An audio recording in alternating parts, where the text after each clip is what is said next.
Wherever I look these days, somebody somewhere is talking about trans issues. As a psychotherapist who works with young people, I'm thrilled that we've finally come to a place where most people have accepted that there's lots of different ways to live. And I'm so glad that we're starting to accept all the different ways of living. An awful lot of people have had secret lives and secret thoughts, and they felt they couldn't be accepted. And now they are. The increase in kids transitioning is staggering. In the last 9 years, annual referrals to the NHS's Gender Services for Children have gone from fewer than 100 to more than 2,500. But it's made me remember what I was like when I was a kid. Because when I was a child, I was convinced that I should be a boy. I lived like a boy, everybody treated me like a boy, and I was accepted as a boy. And that brings me to a puzzling question. If I'd been a child today, I'm absolutely certain that I would have transitioned. And where would that have left me?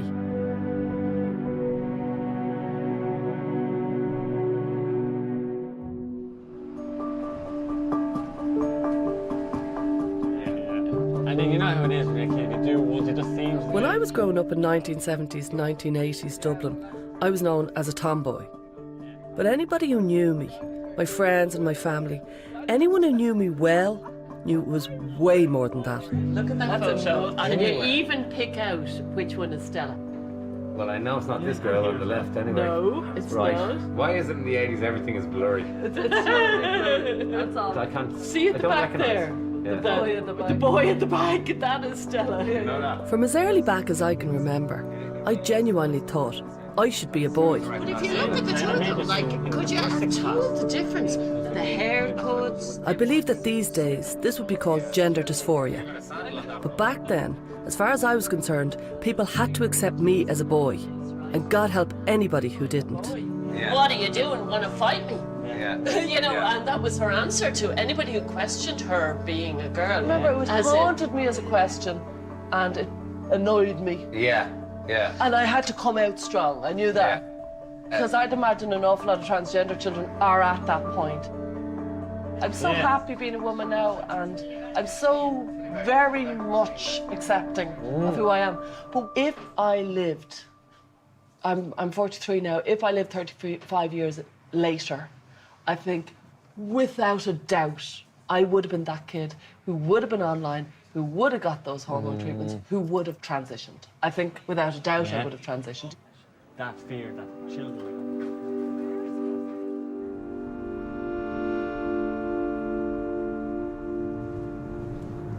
It's so bizarre looking back on it, because it's like a different planet, a different person, you know? But I was a boy. And way beyond anything to do with being a tomboy. It's just, it's completely different. When puberty hit, it was like a train wreck. My body was changing and I couldn't disregard my body anymore. But in a weird way, those dark times was the making of me. I emerged as a woman, and I'm glad I'm a woman. I'm happily married, I have 2 kids, I love being a mother, and I can't recognise that little boy that I once was. I was a very weird, intense kid who was going through something very unusual, and I didn't have the words. I didn't have the words, and I didn't have the framework that the kids today have.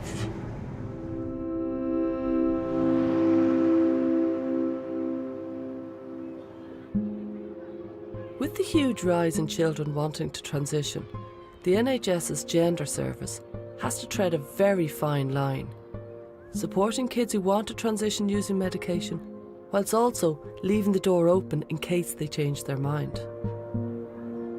And this isn't just a dilemma for the NHS, but for parents too. I've come to South Wales to meet Matt, who's 13 and at the start of this process, along with stepdad Peter and his mum, Rachel. How are you? I'm Stella. Hi, how are How's you? it going? Come in. Thank you. This is Stella. Stella's come to see you. How are you?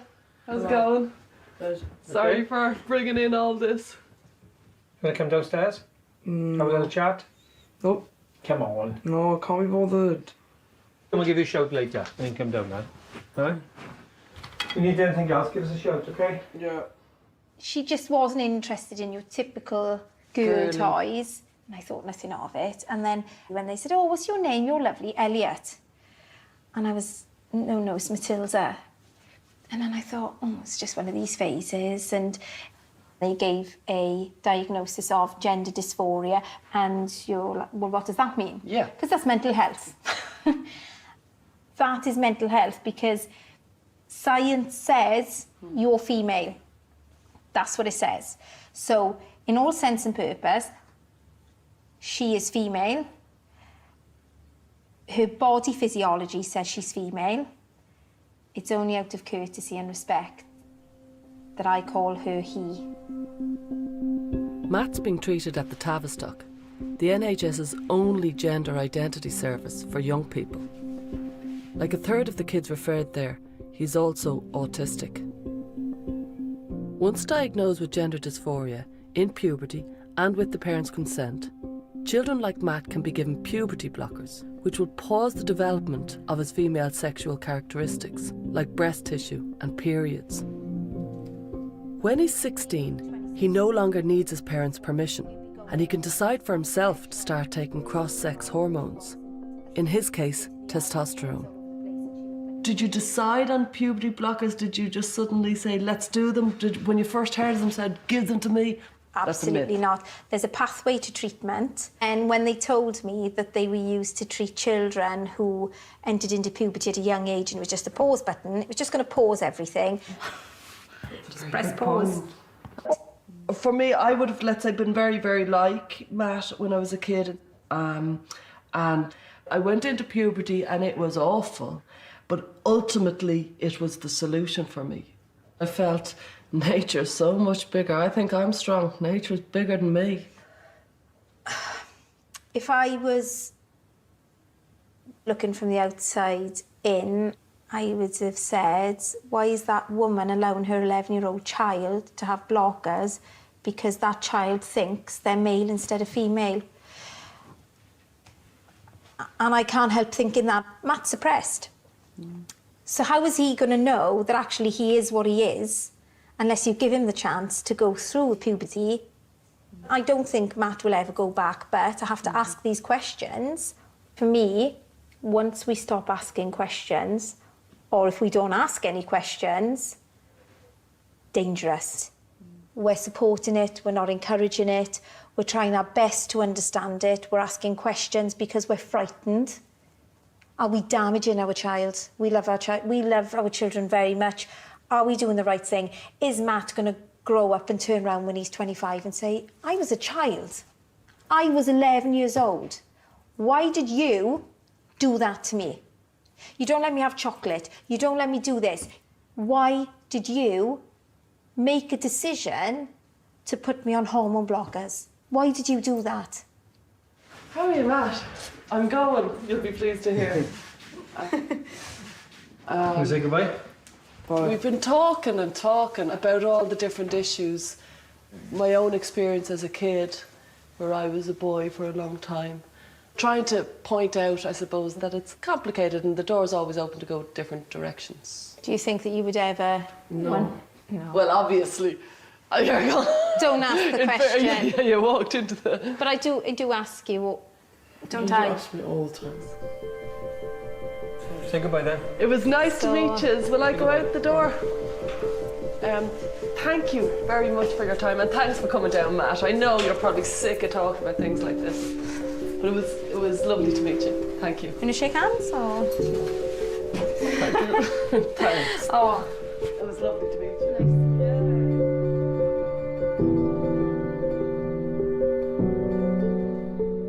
I had mixed feelings when I left Matt and Rachel and Peter.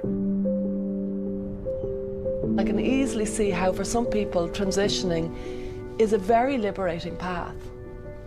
And yet I also feel if Matt does choose to go down that road, it will be a lifetime of medication.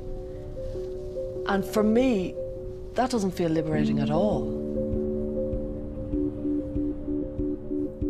Hello, my fellow YouTubers. Hello guys, my name is Alex. I'm an FGM trans man. Hey guys, what's up? It's Mac. Hey everyone! Trans kids like Matt are being inspired by this whole new generation of online vloggers whose popular videos document their own gender transitions. To anyone out there struggling with the wave of hormones, I know it's hard to believe, but it will happen. Websites like YouTube and Tumblr host thousands of hours of online content, from candid video diaries to advice on medication and breast binding. Yo, what's going on everyone? It's Cole and I'm back for another video. One of those vloggers is Cole. Hiya. How you doing? I'm Stella. Nice to meet you, Cole. He's 24 and he lives with his mum in Bristol. Do you remember first hearing about transgenderism? Yes. Tell me. Well, from 13, 14 years old, I was bought my first computer, and I used to spend hours, absolute hours, just watching all these different trans men on YouTube, and you know, I just felt so envious and just, I don't know, it just kind of blew me away that these people were doing exactly what to do, but I couldn't admit it to myself. So tell us, what do you think the role they played in you? They just gave me hope, to be honest. They really did. That there was a way, kind of, that it was possible. Okay. Cole has been vlogging on YouTube for 2 years. So today's episode is mainly focused on how to soothe dysphoria. He's posted over 40 videos online, offering viewers advice on how to make their female bodies look more masculine and the effects of injecting testosterone, or T. What's up? What's going on? So today, I am 1 day on T. I have my first shot today, right about now, and then I'll continue on with the rest of the video. Oh, you're getting it. I'm just blown away by my voice. As I say, I haven't watched these since I made them. Oh, I didn't even notice your voice. I hear you now. It's lighter. Yeah, that was my injection. Now I'm just gonna sort of explain how it went, what I was expecting beforehand. I hope you're not offended, but you're surprisingly feminine. Yeah. Do you think that too? Yeah. That's why I'm kind of just like. I can see you're shocked, because I am. Yeah. So I don't know if I got lucky, but at the same time, I'm saying your way is feminine. Yeah, I'm a lot more girly. Yeah.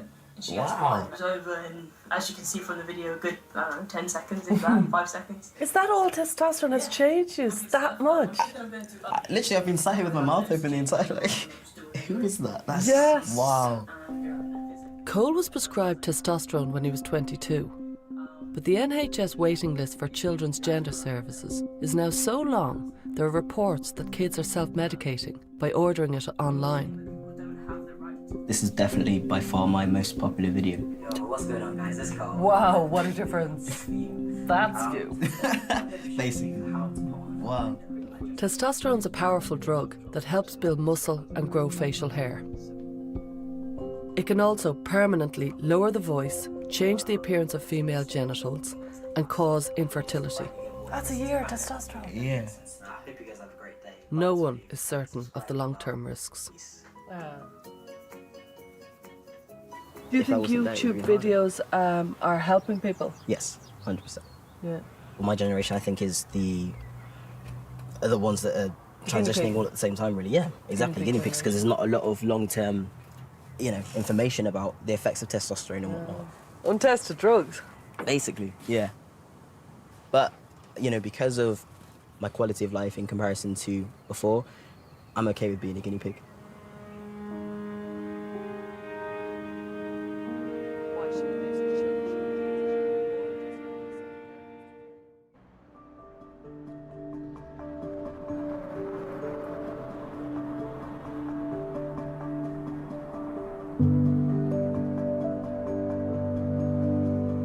The people I've met so far are part of a whole new trans generation. But it's not just the young people who are finding the strength to come out as trans. There are also people like Debbie Hayton. Hi. Hi, Stella. How are you? How's it going? I'm fine, thank you. Yeah, come on in. Come on. Thank you very much. Debbie transitioned 5 years ago, aged 44, having married as a man and had 3 children. Lovely. Is it just yourself who's here? There's just myself. My daughter's upstairs. Okay. So and then my partner, Stephanie, and one of the other kids is out at the moment. Okay. So we'll be back later on. Okay. Yeah. She'd spent her whole life suppressing the feeling that deep down she was a woman. I want to find out whether delaying gender transition is really any easier than transitioning when you're a child. And you almost managed very well, as in you managed to knock a good life out of it. Yeah, academically I was successful. Yeah. We had the 3 children, which was, which was huge for me. And I made a career as a teacher, But psychologically, my mental health was getting worse and worse, and I could tell it was getting worse and worse and worse. How? I was struggling to cope in my job as a teacher.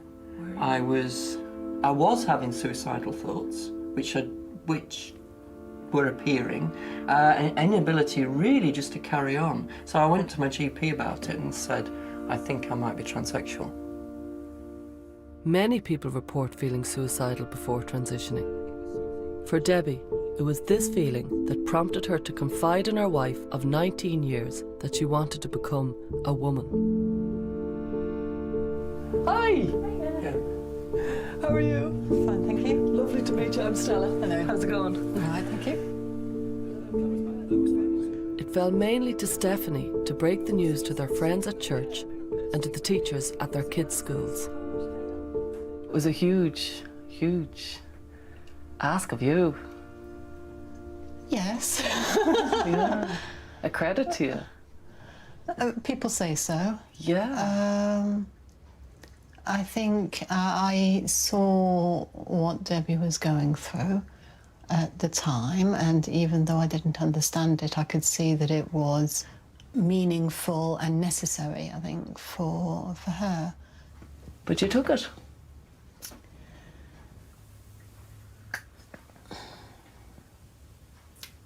I took it a step at a time.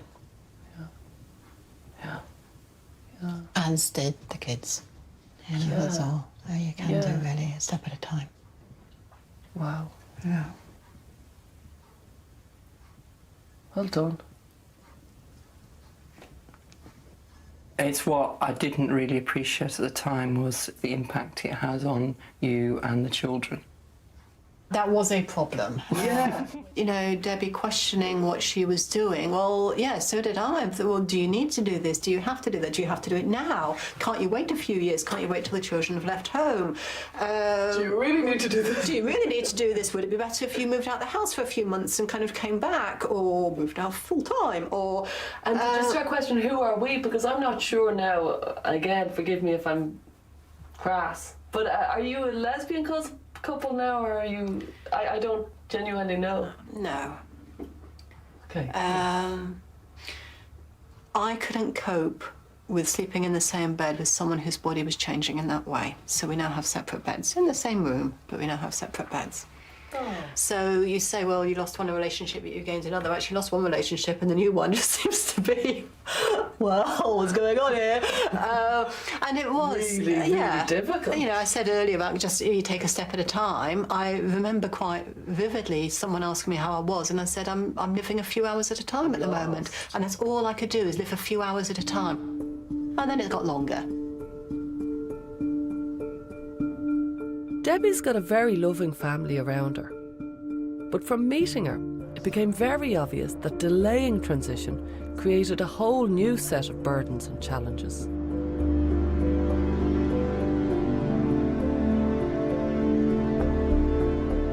It's certainly an argument for why young transitioners should begin the process sooner rather than later. And today, many of them are. In less than a decade, the number of children annually referred to the NHS's gender services has increased 2,500%, from 97 to 2,519. Thank you. So thanks very much for... No worries, no worries. One of the very first children in this new wave of trans kids was Kenny. It is right. Suntrap. He began the process 8 years ago, when there was less information than there is now. I didn't even know what the word dysphoria meant at this point in my life. I think at that point I realised, okay, how I'm feeling is actually real. A thing. Yeah, it was kind of that moment that... that That's relief. so powerful. Yeah, I was happy. That was one of the cornerstones of my transition. Wow. When I turned 16 and had this big moment. Where did you? Tell me. Kind of like your coming out moment. Your sweet 16. Yeah, I shaved my head and changed my name by default, and everything just went, right, it makes sense now. To me, this is the road I'm going down. Do you mind me asking, what was your process? So Throughout my transition, there's barely talks about the next step. I've kind of found everything out as I've gone on.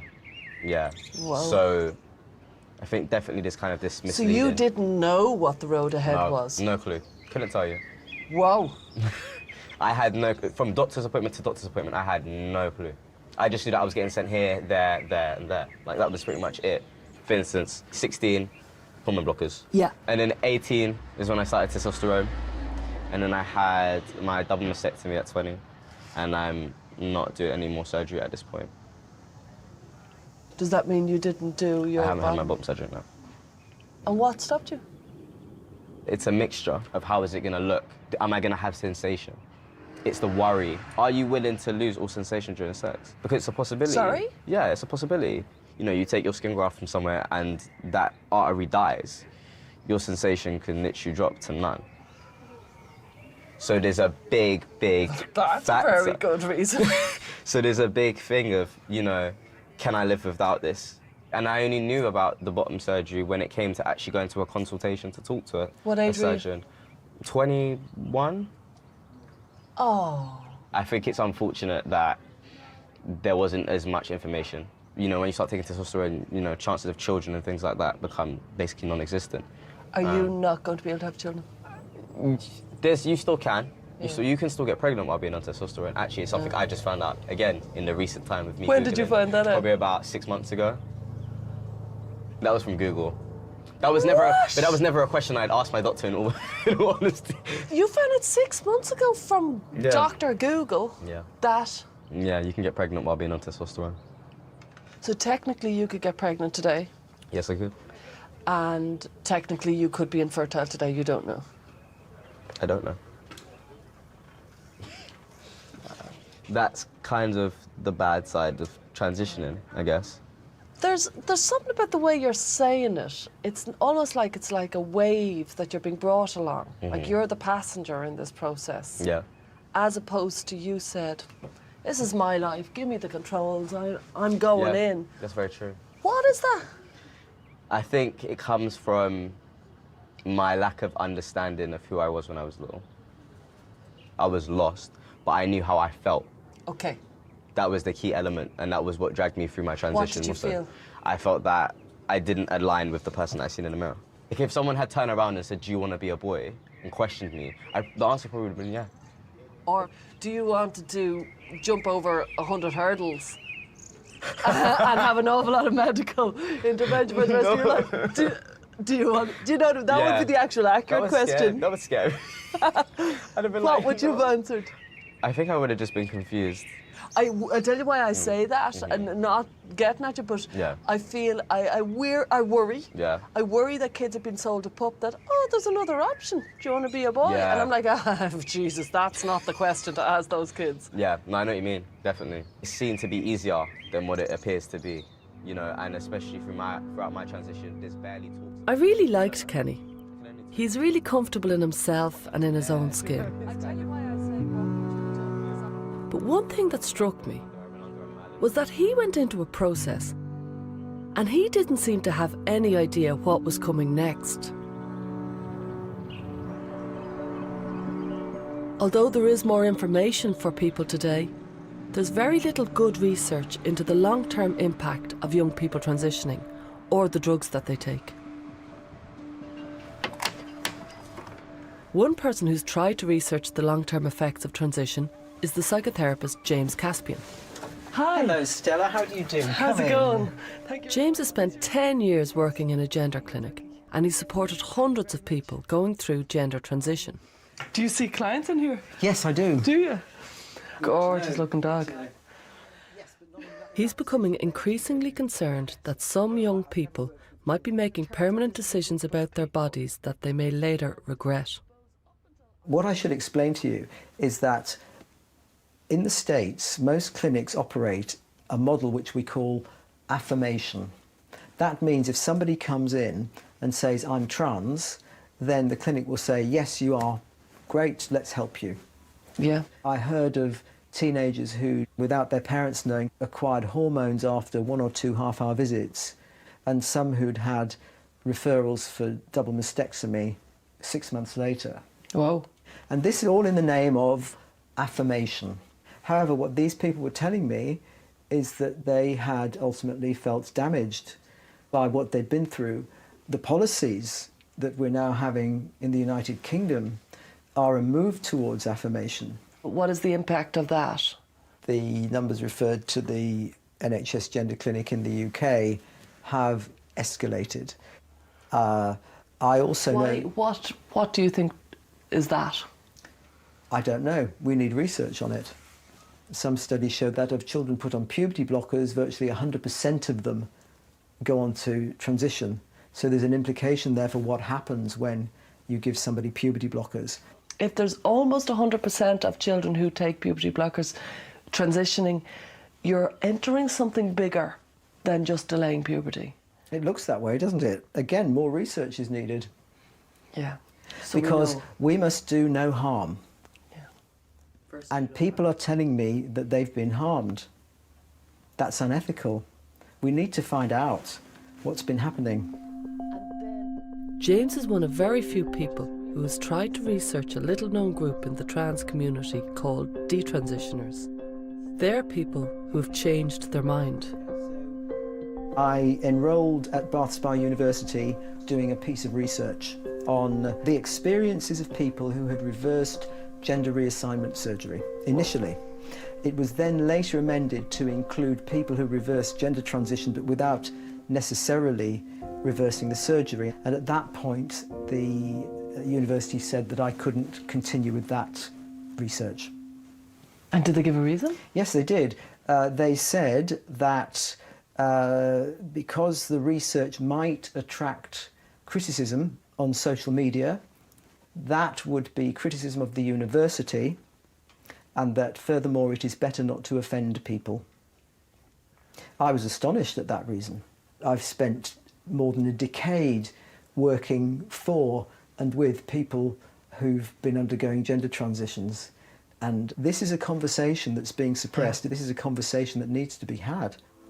Yeah.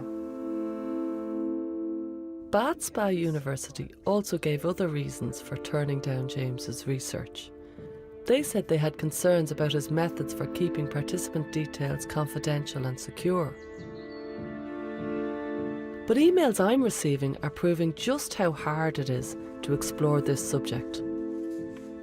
I've got so many questions about this. And I think they're good questions about the lifelong medication of children and the long-term consequences. And we've contacted a lot of different groups. Charities who support children who transition, lobby groups, doctors, both the private and the NHS. And yet, not a single one of the groups we've approached will engage with this documentary. They give many reasons why, including the very serious allegation that I'm trying to debate whether trans people have rights or whether trans kids exist, which I'm not on any level. Of course trans people exist, and they need to have rights. But it's also a right to ask legitimate questions about people who may regret transitioning, or the lack of research into the drugs, to make sure we're not doing harm to kids. Then fundamentally you can't help but think that they don't like the fact that I exist.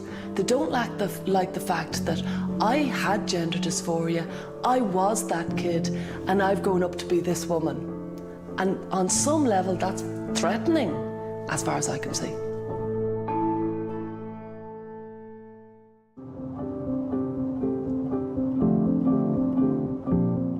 I never realised quite how hard it would be to make a film about transgender kids. I feel it's so important that as a society we can have a real conversation about the best way to support kids like I was, who are confused about their gender. But tonight, hopefully, there's a chance to do just that. I've been invited to a public debate in Bristol where I'm told that feminists and trans activists are going to be discussing trans kids and gender politics in general. Trans activists have been invited into this debate to give their views, and tonight will be about debate and free speech, hopefully. One of tonight's speakers is Heather Brunskill-Evans, a controversial academic who studies gender and sexuality. She's published a book on trans kids that rejects the idea that a child can be born in the wrong body and need medication to treat it. It's now socially accepted that there is such a thing as a transgender child, but there is no medical evidence whatsoever that children can be born in the wrong bodies. Children should not be constrained by gender.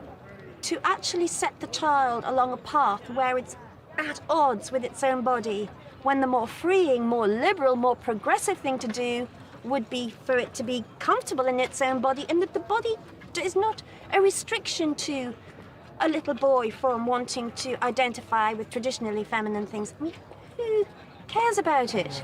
And what about the children? What will happen to these children? Where are we going?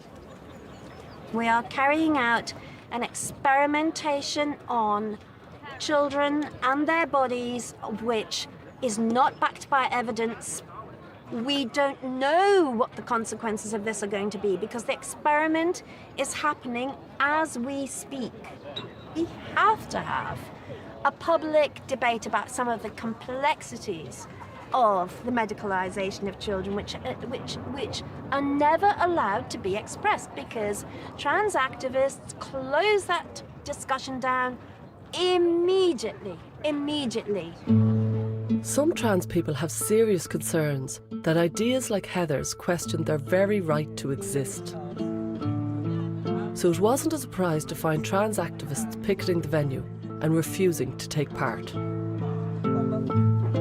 The event is being organised by the radical feminist Venice Allen. Hi Stella, I'm Venice. She's expecting an audience of about 80. Welcome. This is all very exciting. She's invited 4 speakers, most of whom have made comments that many trans people regard as transphobic. Miranda Yardley, our speakers. One of them is the transsexual Miranda Yardley. I'm the most hated transsexual in the world, I think. And the most loved. They want to discuss transgender children in the wider context of feminist politics. They're concerned about proposed changes to the Gender Recognition Act, which they believe could allow men to more easily identify themselves as women and gain access to female-only spaces, like changing rooms and prisons. But the protesters outside feel that to debate this issue is transphobic, because they believe that trans women are women. The reason we're protesting them is that there is a talk going on tonight. It's purportedly an open discussion. It's not really an open discussion because all the speakers they've got very firmly talking about how trans women are not women, and that is not an acceptable viewpoint to have because it implies that the only thing that makes a woman is her genitalia. And I mean, you know, I'm not a woman. I can't speak for what makes... I'm a cisgender man. I can't speak for what makes a woman a woman. But what I do know is it's more than that. The debate's due to start in an hour, and suddenly protesters come in wearing masks. No, you need security. This is not legal. It is. You're not allowed to come in. You need to leave. You've been asked to leave repeatedly. This is totally disproportional. Police, please.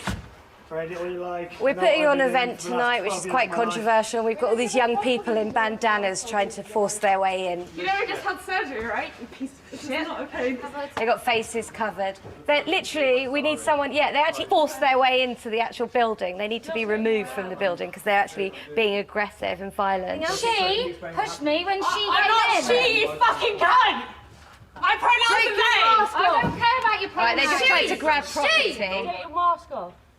What, so you can film our faces so you can harass us? We are not harassing you. You are harassing us. They're young, they're all white, and some of them are girls and some of them are boys, but they like to call themselves non-binary people, I believe.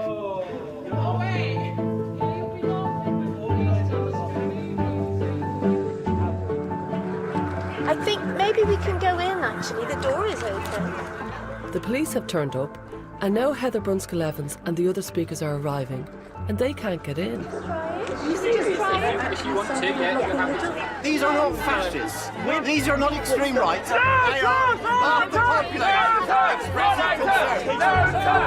population. Something awful is happening here.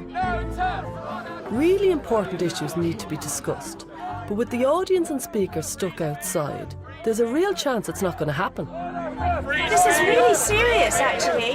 Well, the disgusting hate speech. It's absolutely disgusting. No, you can't. You're preaching hate speech. No one cares what you write. Go trans rights! Go trans rights! Go trans rights! Go trans rights! I have never had to climb over people to get into a building before to discuss women's rights. And it is totally unacceptable. I don't know what you guys are on, but we're here to talk about women's rights. And that's what matters to us. Trans women are women! Trans women are women! Trans women are women! Trans women are women! Trans women are women! Like, I know there's probably viewers at home who are horrified by what we are doing, but if there was a group of Nazis in there trying to organise a talk where they just want to discuss things with Jewish people, would they tolerate it? I wouldn't think so. No decent person would tolerate that. My fellow Jewish person. I'm a Jewish trans person. I have the right to make this judgment. I'm really worried about what's happening to children and young people. It feels like they're being groomed to be told they're the opposite sex. I don't believe that you can become the opposite sex. I don't believe that modern medicine can turn a boy into a girl. And if that's where we're going, let's have a debate about it. That's the thing, isn't it? You know, there are lots of us that don't believe this particular thought, and there are some that do. Let's be open and talk about it. These aren't people who we can respectfully have civilised discussions with. I'm not having a discussion with someone who doesn't appreciate my existence.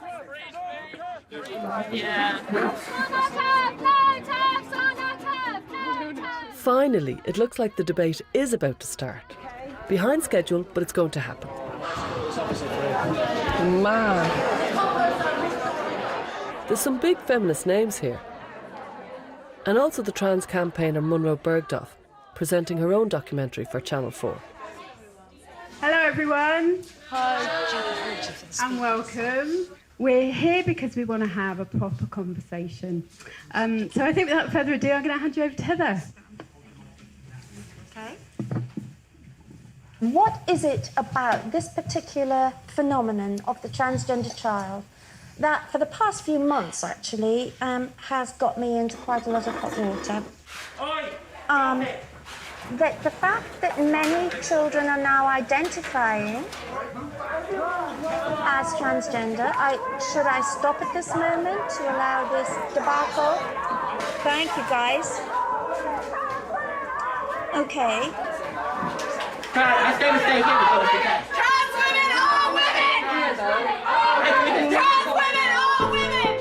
If you can't hear them, then trans women are women! Trans women are women! There are many dissenting voices about this, academics, parents and clinicians who have profound concern about the transgendering of children.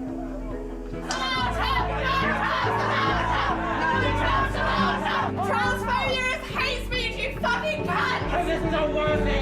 Are you proud of yourself being a defender?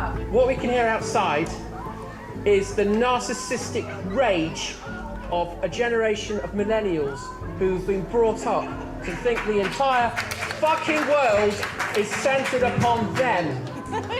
What self-ID does is it reduces what it is to be a woman to a feeling in a man's head. Fuck that shit.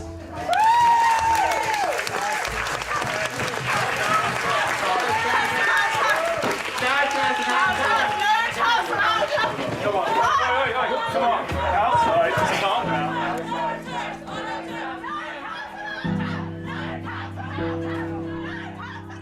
This is bizarre, but it's also very saddening. Anger inside the venue, anger outside the venue, nobody listening to each other. It's turned into this mess of screaming and shouting. And I think we've lost something. We've lost a huge opportunity here.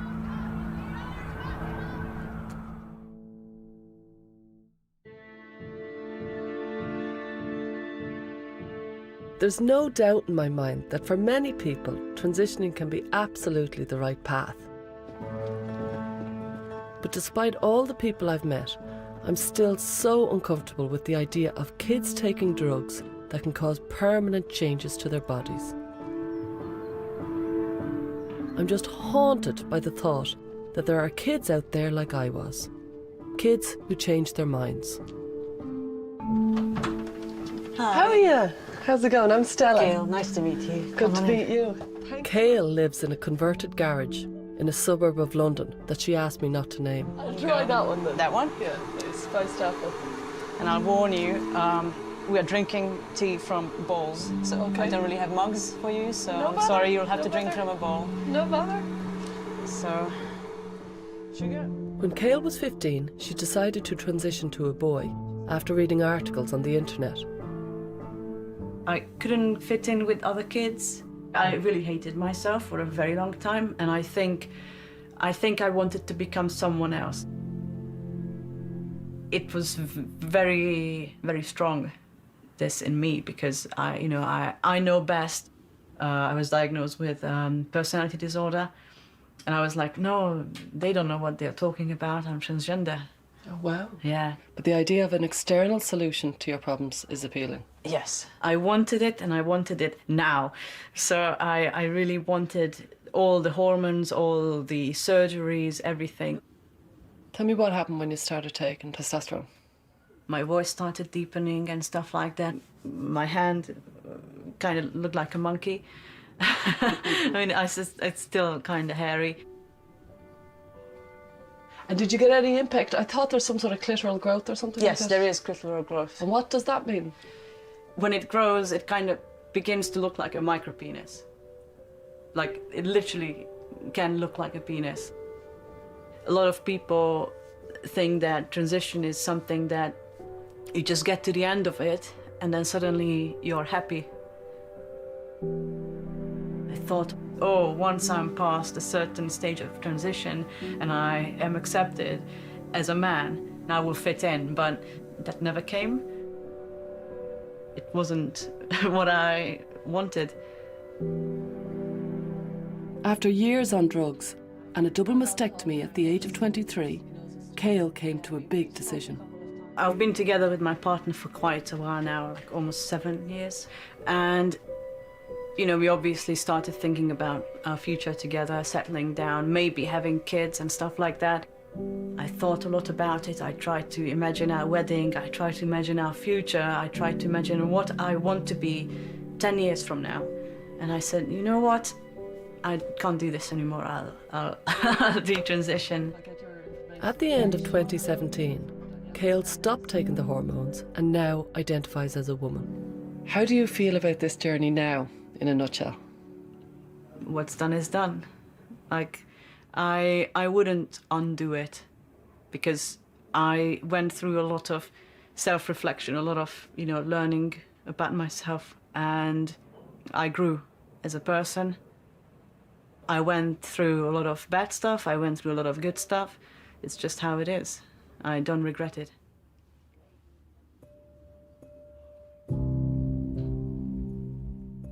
From meeting Kale, I realised that there are people out there like me who were the child I was.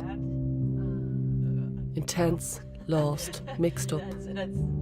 We connected with each other and we both saw that we'd both been through a thing, and it was really fairly awful. Is that you? Yes, of course it's me. Trying to look like a guy. Oh, rocker. Kinda, yeah. Would you have had the mastectomy then? No, this is binding. Binding? Yeah. And you were on testosterone? Yes. She had options that I didn't have, but she has the scars to prove it. She had taken a path that I could have taken, and I wondered silently, had I taken a path she could have taken?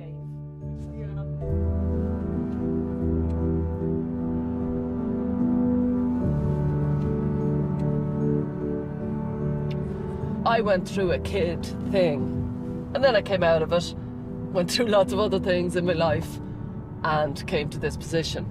And then When I see a trans kid, by God, everything gets raised up again. I'm sure some of them will transition happily and go on to live happily ever after. But I'm sure other ones will have more complicated roads. And I just think, what if a huge amount of those kids were me? What if they've got this wrong? What if everything I had was what they're feeling? Because it certainly sounds very, very, very like it. All I've felt is recognition. And that has made me way more freaked out than I was at the beginning of this. Way more. Because at the start it was more intellectual, presuming that maybe there was something I didn't know. And what I'm finding is, actually, I know this world well, deeply, profoundly. Why does that make you upset? Because I think they're being led. I think they're lost, and I think they're being led.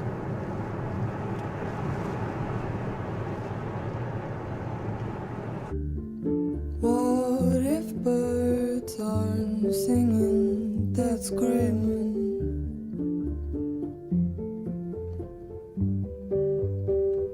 Support information for the issues raised can be found online at channel4.com/support. Next week, 7 young people being looked after by the council. Can they express themselves through performance? Super Kids, breaking away from care.